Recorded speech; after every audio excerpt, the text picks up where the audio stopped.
খুব ভালো করে শোনেন।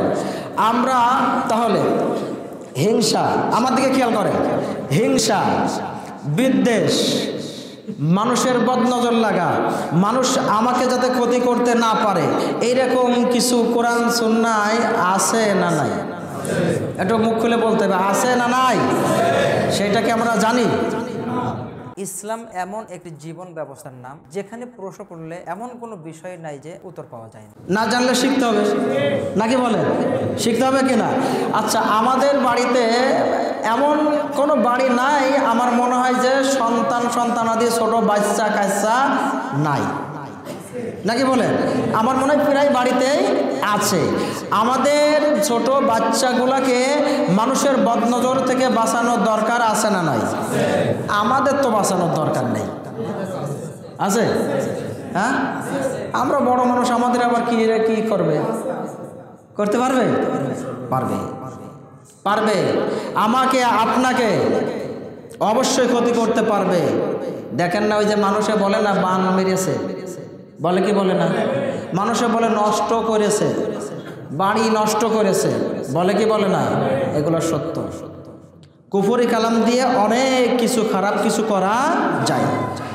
আল্লাহ রাসূল সাল্লাল্লাহু আলাইহি ওয়াসাল্লাম তিনি একটা দোয়া আমাদেরকে শিখিয়ে গিয়েছেন। সুবহানাল্লাহ। কয়টা দোয়া? একটা দোয়া আমাদেরকে শিখিয়ে গিয়েছেন। কোনো মানুষ যদি বাড়ির থেকে বাইরে হওয়ার সময় ওই দোয়াটা নিজে পাঠ করে, বা তার বাচ্চা কাচ্চা নিয়ে যাওয়ার সময় যদি তিনি বাড়ির থেকে ওই দোয়াটা পাঠ করে বাচ্চার উপরে ফু দিয়ে ওই বাচ্চাকে নিয়ে যায়, আল্লাহর রহমতে আল্লাহ সুবহানাহু ওয়া তাআলা ওই বাচ্চাকে সকল ধরনের বদ নজর, কুনজর, সকল ধরনের হিংসা, বিদ্বেষ, খারাপি থেকে হেফাজত করবেন কে? তাহলে আমরা সেটা শেখার দরকার আছে, আমল করার দরকার আছে।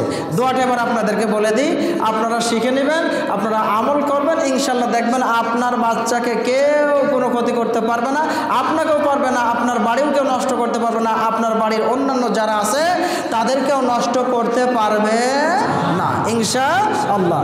সেই কি দোয়া? আল্লাহ রাসূল সাল্লাল্লাহু আলাইহি ওয়াসাল্লাম তার দুইটা নাতি ছিল, হাসান এবং হোসাইন। নাম জানেন না?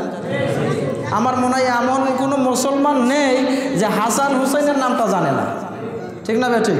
তা হাসান হুসাইনকে রাসূল সাল্লাল্লাহু আলাইহি ওয়াসাল্লাম ইউআউযুহুমা তাদের উপরে এই দোয়া পড়ে ফু দিতেন। সুবহানাল্লাহ। কেন? যাতে কোনো দুশমন, কোনো হিংসুক, কোনো বদনজরকারী হাসান হুসাইনের উপরে কোনো বদনজর না লাগাইতে পারে, কোনো ক্ষতি করতে না পারে। রাসূল সাল্লাল্লাহু আলাইহি ওয়াসাল্লাম এই দোয়াটা পড়ে ফু দিতেন। সেই দোয়াটা কি? আল্লাহ রাসূল সাল্লাল্লাহু আলাইহি ওয়াসাল্লাম বলছেন, আউযু বিকালিমাতিল্লাহি তাম্মা ওয়া মিন কুল্লি শাইতানিন হাম্মা ওয়া মিন কুল্লি আইনিন লাম্মা। এই দোয়াটা একটু বলবেন আমার সাথে, একটু বলেন তো। আউযু বিল্লাহি বিকালিমাতিল্লাহি তাম্মা ওয়া মিন কুল্লি শাইতানিন হাম্মা ওয়া মিন কুল্লি আইনিন লাম্মা।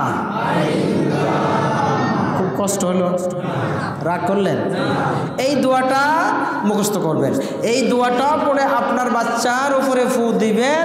আপনার বাচ্চাকে নিয়ে বাইরে যান, যেখানে যান, ইনশাল্লাহ কোনো বদনজর লাগবে না। আল্লাহ রাসূল সাল্লাল্লাহু আলাইহি ওয়াসাল্লাম বলেন, অর্থটা কি? আউযু বিকালিমাতিল্লাহি তাম্মা, আমি আল্লাহ রব্বুল আলামিনের সমস্ত পবিত্র, সমস্ত পরিপূর্ণ বাক্যের দ্বারা, কালামের দ্বারা আমি রব্বুল আলামিনের কাছে পানা চাই। ওয়া মিন কুল্লি শাইতানিন হাম্মা, আর আমি আল্লাহ রব্বুল আলামিনের কাছে ওই শয়তানের থেকেও পানা চাই, যে শয়তান আমাদেরকে ওয়াসওয়াসা দিয়ে বোকা বানিয়ে জাহান্নামী করার সর্বদাই চেষ্টা করছে। ওই শয়তানের কাছ থেকেও আমার নবী পানা চেয়েছেন কার কাছে? তাহলে আমাদেরও পানা চাওয়ার দরকার আছে না নাই? অথচ রাহমাতুল আলামিনকে প্রোটেকশন দিয়ে শয়তানের থেকে সবসময় হেফাজতে রাখতেন কে? কিন্তু তিনিও দোয়া করছেন কার কাছে? মানে কি? আমাদেরকে শিক্ষা দেওয়ার জন্য যে আমার উম্মত তোমরাও এই আমলটা করো। তারপরে বলছেন ওয়াহাম্মাতিন, যত ধরনের বিষাক্ততা আছে, যত ধরনের খারাপি আছে, এই সকল বিষাক্ত বিষের থেকেও আমি আল্লাহ রব্বুল আলামিনের কাছে পানা চাই। ওয়া মিন কুল্লি আইনিল লাম্মা, আর বদনজরের থেকে আমি আল্লাহর কাছে পানা চাই। কত সুন্দর দোয়া না? এই দোয়াটা অবশ্যই মুখস্থ করবেন, অবশ্যই সবাই আমল করবেন। এইটা যদি আমরা আমল করতে পারি, দেখবেন আপনার বাচ্চার কোনো ক্ষতি করতে পারবে না, আপনাকেও ক্ষতি করতে পারবে না, আপনার বাড়ির লোকজনদেরকেও ক্ষতি করতে পারবে না। বলেন ইনশাআল্লাহ। সম্মানিত মুসল্লিবৃন্দ, আমি আপনাদের সামনে কোরআনুল কারিমের থেকে 4টে আয়াত তেলাওয়াত করেছি। সেই আয়াতের দিকে এবার যাচ্ছি। আল্লাহ সুবহানাহু ওয়া তাআলার এই সমস্ত কথাগুলো বললে অনেকেরই গার ভিতর কিন্তু আবার কুট কুট কুট কুট করে, মানে এইসবগুলো আমরা শিখবো কেন, বা হুজুর আমাদের এগুলো বলে কেন? এইসব কাজ হচ্ছে হুজুরের কাছে আমাদের বাচ্চার কিছু হলে আমরা হুজুরের কাছে নিয়ে যে ফু দিয়ে নিয়ে চলে আসবো, আমরা এত কষ্ট করে এসব শিখবো কেন, এসবগুলো আমরা করতে যাব কেন?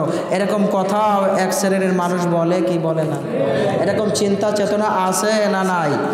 এইরকম চিন্তা চেতনা যারা করে এগুলা স্পষ্টভাবে আল্লাহর নিদর্শনকে, আল্লাহর আয়াতকে অস্বীকার করার শামিল। কথা কি বোঝা গেল? আর আল্লাহর নিদর্শনকে, আল্লাহর আয়াতকে যারা অস্বীকার করবে, আল্লাহ তাদের সম্পর্কে বলছেন ইযা তুতলা আলাইহি আয়াতুনা ক্বালা আসাতিরুল আওয়ালিন।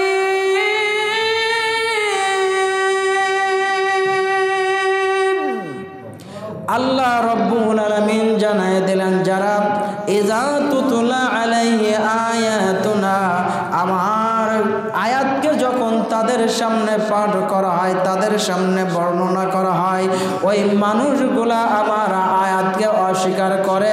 আর শুধু অস্বীকারই করে না, বলে এগুলা প্রাচীন কালের কথা, ওই প্রাচীন কালের তা রেখে দাও, এখন ওগুলা চলবে না, এখন আমরা যেটা বানাবো, আমরা যেটা চালু করব ওইটাই চলবে, ওই অনুযায়ী চলতে হবে। এইরকম কথা বলার মতো মানুষ এই সমাজে আছে না নাই? কথা বলেন। যদি কোনো মানুষ এই ধরনের কথা বলে তাদের শাস্তি কি হবে? রব্বুল আলামিন কোরআনের মধ্যে জানায় দিলেন, সানাসিমু আলাল